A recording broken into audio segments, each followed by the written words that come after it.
Profesor, bienvenido a este trabajo, a este video que nos va a permitir indagar de diferentes puntos de vista sobre lo que se define, los elementos que también se relacionan y el caso ocurrido en Chile sobre la posverdad, que de acuerdo a la Real Academia Española la define como la distorsión deliberada de una realidad manipulando creencias y emociones con el objetivo de influir en la opinión pública y en las actitudes sociales.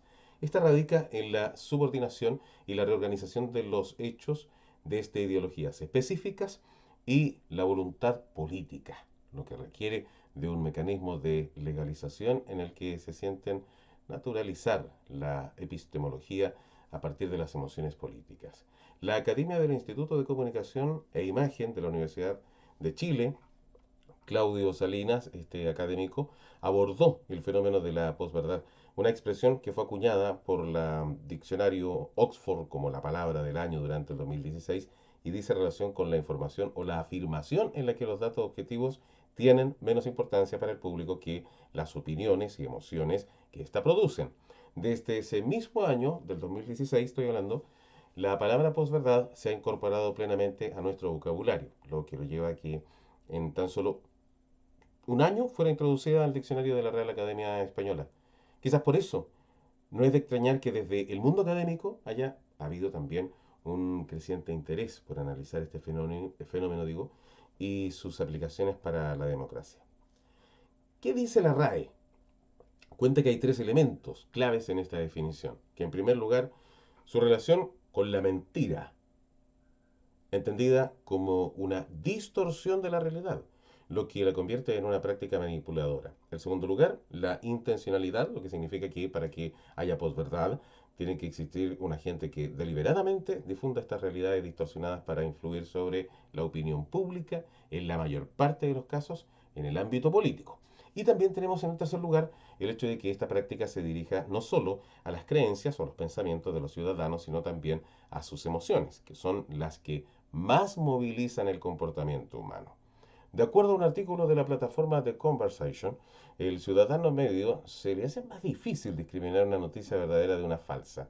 Y por otro lado, que estas noticias falsas tienen una capacidad de viralización mucho mayor que las verdaderas, precisamente porque los manipuladores saben cómo dotarlas de verosimilitud y cómo adaptarlas emocionalmente para que sean más llamativas y tengan mayor impacto. Una segunda señal se relaciona con la tosudez que expresan a veces los políticos para cambiar la realidad del beneficio de sus intereses.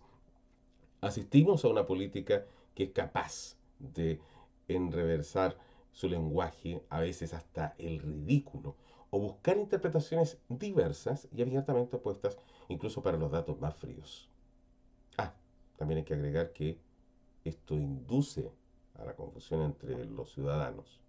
Y está la tercera señal que responde a la creciente polarización y radicalización de la sociedad, en la que las amplias capas de votantes no atienden a otros argumentos que los suyos propios.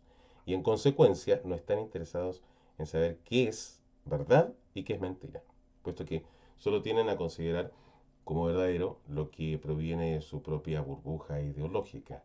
Se da el caso incluso de que, aun cuando haya pruebas fehacientes que el político al que siguen ha dicho una mentira, tenderán a no conceder credibilidad a quien la denuncia.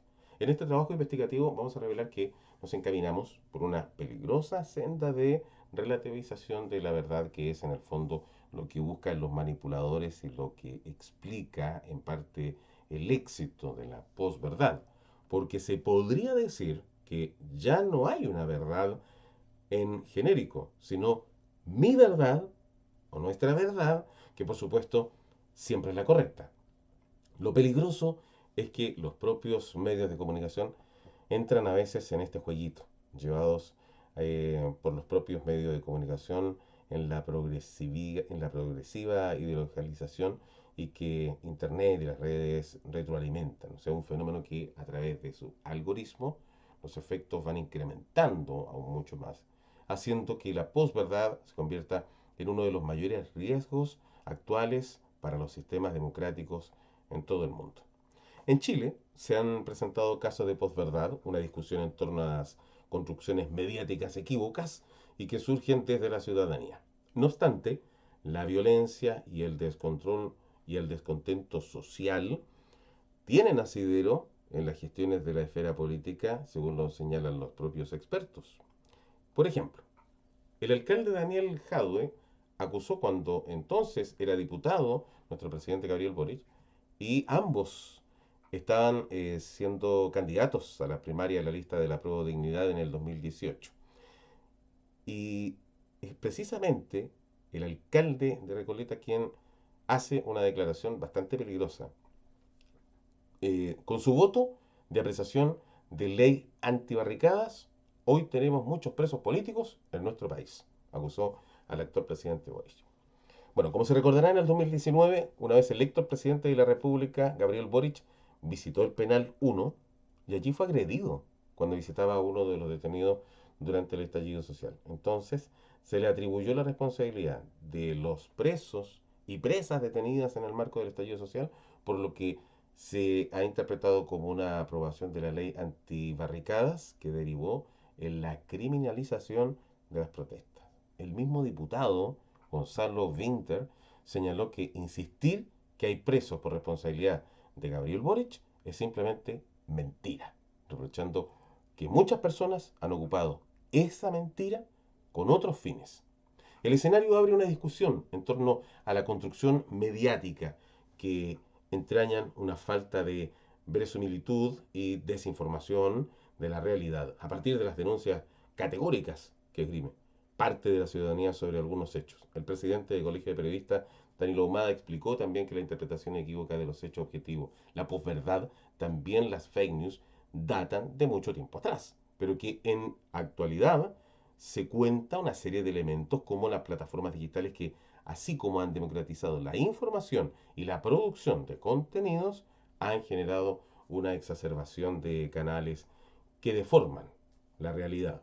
La construcción del discurso político de la posverdad ha ido de la mano con otro fenómeno creciente en los últimos años. Como decíamos, las noticias falsas, las fake news. Ahí está también una gran problemática, el gran temor que afecta a la democracia. La mentira en política no es algo novedoso. Sin embargo, en el esfuerzo de conectar emocionalmente con los ciudadanos y convencerlos en su discurso para condicionar sus decisiones, los líderes políticos, sus portavoces y sus grupos de influencia han demostrado que la verdad ya no compite con la mentira, sino que con otras verdades. Ese sesgo, manipulación consciente de unos datos para inclinar el discurso hacia otro lado que mejor case con las intenciones del orador, sin importar que otras días, meses o el tiempo lo pueda demostrar que sus palabras no eran ciertas. La posverdad se ha convertido en una amenaza para la democracia y también para las instituciones, como definen los propios expertos y exponen flaquezas del sistema político y su capacidad para alimentar discursos populistas movidos por la emoción y menos interesados en conocer los datos o los hechos que la pueden contrarrestar. Esos argumentos políticos falaces que confirman sus propios sesgos, al tiempo que otra parte de la sociedad se siente totalmente desafectada de la política al considerar que no hay honestidad ni interés en la protección del interés colectivo. Agradezco infinitamente la oportunidad, profesor, de poder referirnos a este tema de la posverdad, que es un peligro, sin duda, poner a esta materia en plena democracia, cuando algunos lo único que buscan es sacar una pequeña mascada o un pequeño trozo de esa torta. Muchas gracias y hasta cualquier minuto.